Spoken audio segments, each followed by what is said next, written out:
అండి, బెండకాయ పులుసు అండి. నేను పావు కిలో తీసుకున్నాను. అన్నీ కట్ చేసి పెట్టుకున్నానండి. 4 టమాటాలు తీసుకున్నాను, కట్ చేసి పెట్టుకున్నానండి. స్పూన్నర కారం వేసానండి. మీకు టేస్ట్కి బట్టి ఉప్పు వేసుకోండి. మొత్తం స్మాష్ చేసుకోవాలండి.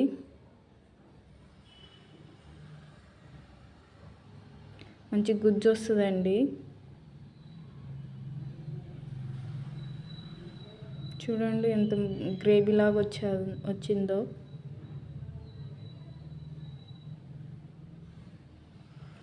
నేను చింతపండు నానబెట్టుకున్నానండి. ఒక చిన్న నిమ్మకాయ సైజ్ అంతా నానబెట్టుకోండి.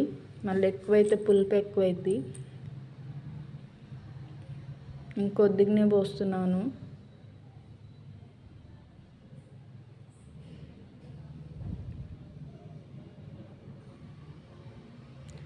పేనం పెట్టుకున్నానండి. తగినంత ఆయిల్ పోసుకుంటున్నాను. జీలకర్ర వేసుకున్నానండి. ఎండుమిరపకాయలు వేసుకోవాలి. ఎల్లిపాయలు వేసుకోవాలండి.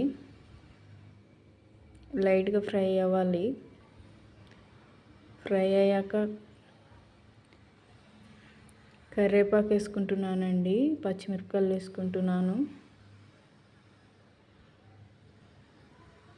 ఫ్రై అయింది కదా, ఆనియన్ వేసుకోవాలండి.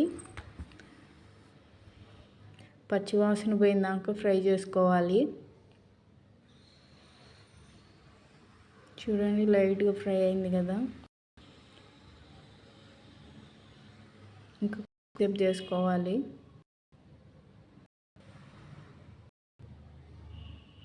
అల్లం పేస్ట్ అండి. అల్లం పేస్ట్ అర స్పూన్ వేసుకున్నాను. పచ్చివాసన పోయిందాక ఫ్రై చేసుకోవాలండి. అప్పుడే కర్రీ టేస్ట్ వస్తుంది.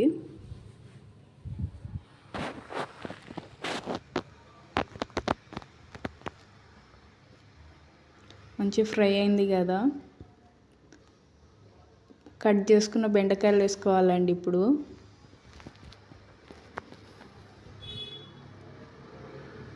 కలబెట్టుకోవాలి. కలబెట్టుకొని ఒక 2 నిమిషాల తర్వాత పసుపు వేసుకోవాలండి. ముందుగా వేయొద్దు.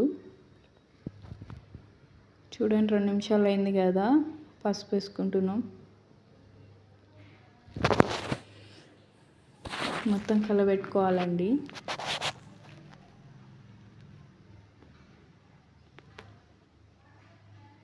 మూత పెట్టేసుకుందాం ప్లేటు.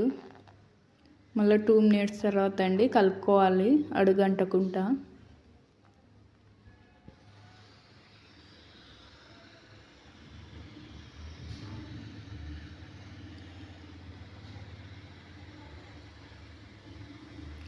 మళ్ళీ ప్లేట్ పెట్టుకోవాలండి. చూడండి మళ్ళీ 2 మినిట్స్ తర్వాత చూసాను, చూడండి ఫ్రై అయినాయి కదా. ఇప్పుడు మనం టమాటా గ్రేవీని పోసుకోవాలండి. చింతపండు టమాటా గ్రేవీ.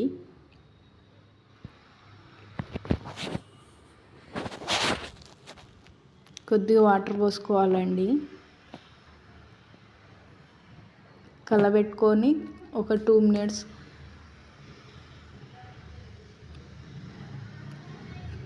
చూడండి 2 మినిట్స్ తర్వాత ఉడుకుతుంది కదా.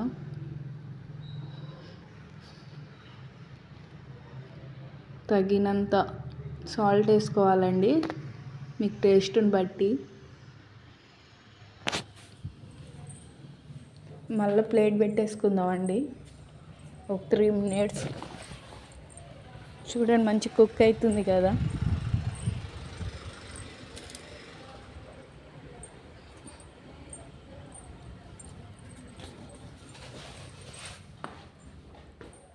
ముక్క ఉడికిందో లేదో ఇలా చూసుకోండి. ఉడికింది కదా ముక్క. జీలకర్ర పౌడర్ అండి. జీలకర్ర పౌడర్ వేసుకోవాలి అర స్పూను. కొబ్బరి పొడి అండి. ఎండు కొబ్బరి పొడి స్పూన్ వేసుకుంటున్నాను. కలబెట్టుకోవాలండి.